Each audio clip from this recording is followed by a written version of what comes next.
This was a day to warn us that things really are falling apart. To me, the big story today was more evidence of a lack of leadership by politicians, by judges, even parents. Victoria now has the highest level of crimes ever recorded, at least since electronic records started 32 years ago.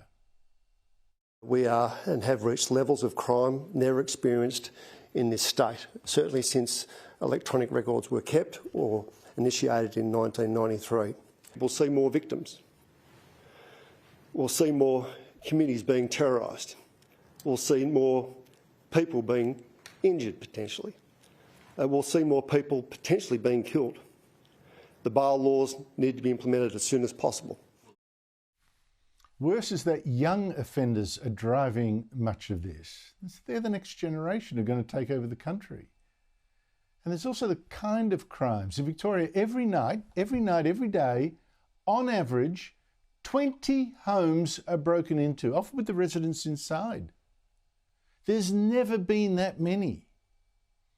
Now, I know for the rest of the country, Victoria seems a basket case. Unbelievably weak bail laws for a start. But we have seen similar signs of societal breakdown in Queensland, in Northern Territory, New South Wales, the crime rate. There is a great sickness, a falling apart, that almost no politician talks about seriously. You know, give us the bigger picture, the loss of community, the new tribalism, the contempt for traditions, the lack of authority, and the lack of respect. And we saw that again today. Yesterday we had climate activists twice interrupting a speech by the Treasurer demanding no more new coal mines of the kind that actually keep on our electricity. Well, today the same group twice disrupted Opposition Leader Peter Dutton's speech on national security. Mr Dutton, why are you lying to the Australian people about the cost of nuclear?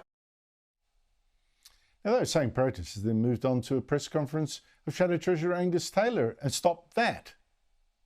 Why are you asking taxpayers to fund billions of dollars towards nuclear power when it's going to drive up energy bills? Let's do the press conference and let's have a chat afterwards. But with respect, I feel like Australians deserve an answer to this. Even All right, Liberal Party policy. we'll do a press conference somewhere else where we can actually get some planning. Now that sort of stuff is just really thuggery. It's not persuading, it is bullying.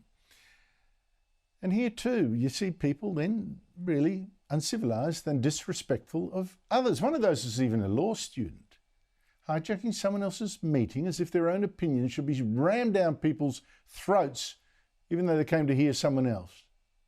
Why don't they just call their own meeting? But you know why? No one would go, and they know it. No one gives a damn for their opinions unless they do something like that. And it's no wonder, you see, because one thing that really struck me is how unbelievably stupid these particular protesters are. They think they want to run the country. I mean, these ones are from Rising Tide, Green Marxists, many of them.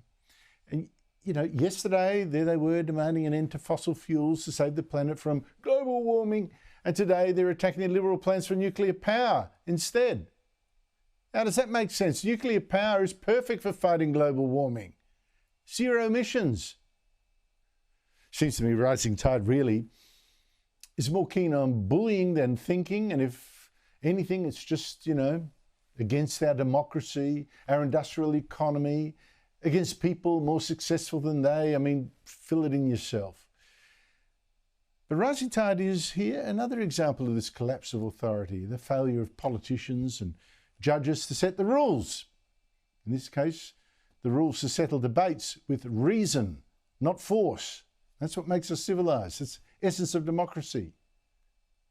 This Rising Tide is a group that's already caused big losses by blocking coal trains, by blockading ports used by ships carrying coal. One of its organisers proudly vandalised the office of the Environment Minister.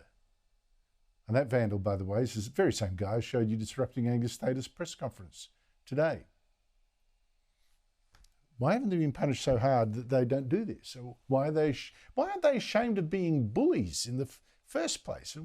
And no fear of the law. Yep, part of the reason is weak punishment, and part is the way the media rewards them. Oh, you vandalised an office. Oh, you stopped the train. So tell me a cause. I'll get out the microphone. Tell me all about it. Let me give you a media platform. Like the climate activists 2 years ago who tried to crash the Perth home of the head of Woodside, the gas giant, the home of the female boss. Luckily, they got arrested before they could get in. Please don't move!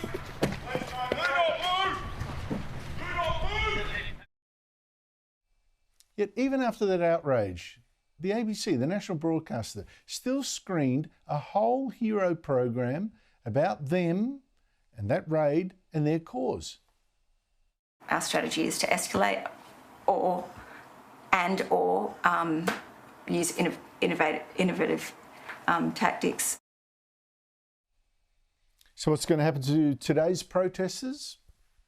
Much like what's happening to the kids causing mayhem in Victoria. Little tap on the wrist, a lot of publicity to make themselves think they're heroes in the movie of their own lives. In fact, I bet those protesters are gloating with their mates tonight watching all the footage. Ha ha ha, we got them. The mates were so sure gloating on social media today. What's our cause? To be noticed. And worse, of course, we also have politicians who think their global warming religion excuses them from the normal rules of civilised behaviour. One of them, Teal independent Zali Steggall, who today had no problem with these protesters. I don't have a problem with it because too often the traditional party politicians are speaking of their speaking points that have been prepared internally. They're not addressing the real issues, and I think the Australian people have had enough of that. I bet Steggall would suddenly have a big problem indeed if I started getting climate sceptics to shout her down at every event she holds up until the election, yelling out about her climate untruths, calling her out, fact-checking her, screaming over the top of her. I bet you her tolerance for that kind of stuff would end right there. But look, here we go. I should actually be telling you about the political games today, you know, election coming up and all. Yet here again, the same thing, you know. The big political news. There was the government's promise to slash the cost of prescription medicines.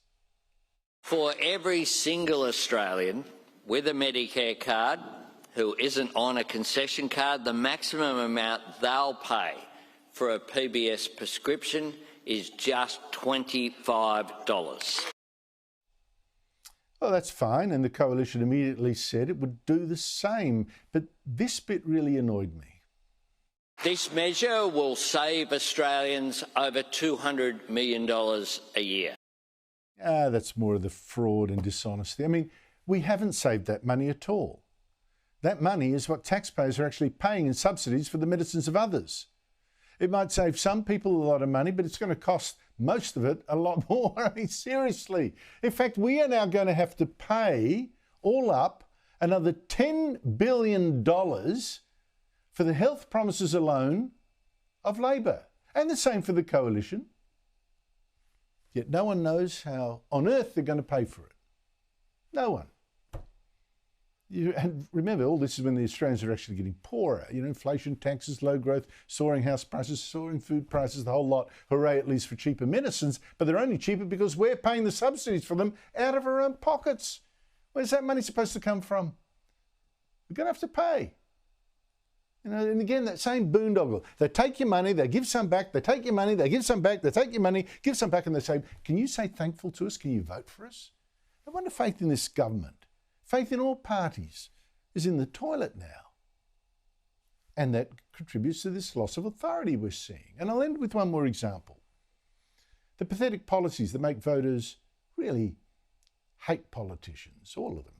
And think, you know, we're living in a world now of every man for himself and the truth doesn't matter. Just grab what you can. You'll know that Labor has so stuffed the economy that it's realised its only hope is to smear opposition leader Peter Dutton, which they did the other day again by saying, oh, he was a rat, he was a deserter, flying down to Sydney for a fundraiser 4 days, mind you, before a tropical low, an ex-cyclone, Alfred, even hit Queensland. Oh, he's fled Queensland. He was the Labor smearer-in-chief with his best smart aleck sneer. What planet is this guy on? Talk about arrogant, filling Liberal Party money bags while his community was filling sandbags. Yet all that time, Labor actually knew its own Prime Minister Anthony Albanese was at his own fundraiser on the very same day that Dutton was at his, also filling his own money bags and not sandbags. Albanese today didn't appreciate being caught out as a hypocrite. I travelled to Queensland on the same day that Peter Dutton travelled away from Queensland. Oh, it's all so childish. We deserve so much better, don't we? I mean, this is now a country that seems to be run by pygmies. Running out of luck we are, desperate for serious people. I mean, adults, people who will set the rules and make sure they're kept like strong fathers and mothers do. And so many others now don't.